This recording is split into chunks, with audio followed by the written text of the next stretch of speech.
Merci de nous rejoindre pour cette autre édition du Flash Info sur Cam News 24, le point sur l'actualité. En ouverture de cette édition, la visite du ministre du Travail et de la Sécurité sociale à Mékine dans la région du Sud qui crée une lueur d'espoir auprès des travailleurs des chantiers des projets structurants implantés dans la région du Sud. Cette tournée de travail a permis au ministre Grégoire Oona de prescrire aux employeurs l'amélioration des conditions de vie et de travail du personnel. Élan de solidarité du cercle des amis du Cameroun, le CIRAC était au chevet des sinistrés de Babessi de décembre 2012 dans la région du Nord-Ouest. C'est la localité de Ndop qui était en fête ce 25 mai 2013. Le CIRAC, conduit par la coordinatrice générale Linda Yang, est allé remettre des dons importants constitués des moulins écrasés, du matériel de couchage, des équipements sanitaires et agricoles aux victimes des inondations. 13 groupements de femmes et un groupe de jeunes ont ainsi bénéficié du geste humanitaire du CIRAC que préside la première dame du Cameroun, Chantal Biya. Les autorités de la ville de Bamenda saluent ainsi cet élan de solidarité et la coordinatrice Linda Yang a demandé de faire bon usage du matériel reçu. Restons dans la région du Nord-Ouest où est né le Social Democratic Front, le SDF à Bamenda. Les membres et amis du Social Democratic Front fêtent les 23 ans d'existence de cette formation politique née dans la douleur lors des moments de Brest, un 26 mai 1990 à Bamenda, capitale régionale du Nord-Ouest. Un anniversaire qui se célèbre au moment où le parti de Ni John Frondi fait ses premiers pas dans le premier Sénat camerounais avec 14 représentants. À Bamenda, les cadres du SDF ont une fois de plus eu une pensée pieuse pour tous ceux qui ont perdu leur vie durant ces 20 dernières années afin d'apporter le changement au Cameroun. Malgré son échec dans sa propre région aux récentes élections sénatoriales de 2013, le leader du premier parti politique de l'opposition au Cameroun a décidé de célébrer ce jour mémorable sous le signe de la paix et de la prospérité.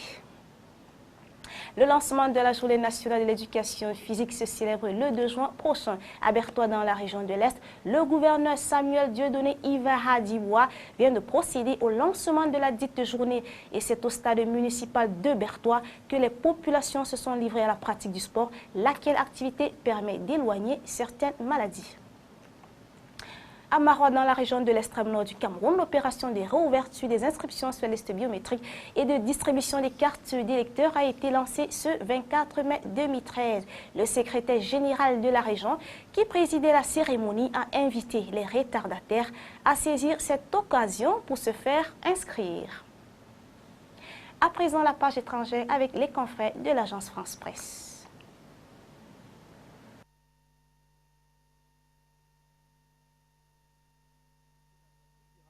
Près de 4500 policiers et gendarmes étaient mobilisés.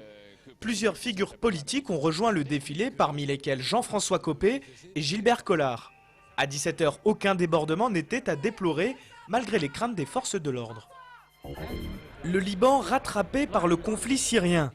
Alors que des soldats du Hezbollah continuent de se battre contre les rebelles près de Kousseir, 2 roquettes ont frappé la banlieue sud de Beyrouth, fief du mouvement chiite. Une attaque qui fait craindre une extension du conflit au Liban. En visite à Abu Dhabi, Laurent Fabius a fermement condamné ces violences. Très fermement. Acte terroriste ou geste d'un déséquilibré. Aucune piste n'est... Défilé sous haute surveillance à Paris. Des dizaines de milliers d'opposants au mariage gay ont manifesté contre la loi Taubira. Près de 4500 policiers et gendarmes étaient mobilisés. Plusieurs figures politiques ont rejoint le défilé, parmi lesquelles Jean-François Copé et Gilbert Collard.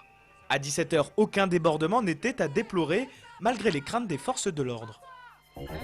Le Liban rattrapé par le conflit syrien. Alors que des soldats du Hezbollah continuent de se battre contre les rebelles près de Kousseir, 2 roquettes ont frappé la banlieue sud de Beyrouth, fief du mouvement chiite. Une attaque qui fait craindre une extension du conflit au Liban. En visite à Abu Dhabi, Laurent Fabius a fermement condamné ces violences. Très fermement. Acte terroriste ou geste d'un déséquilibré. Aucune piste n'est pour l'instant écartée dans l'enquête sur l'agression samedi d'un soldat français en patrouille à la Défense.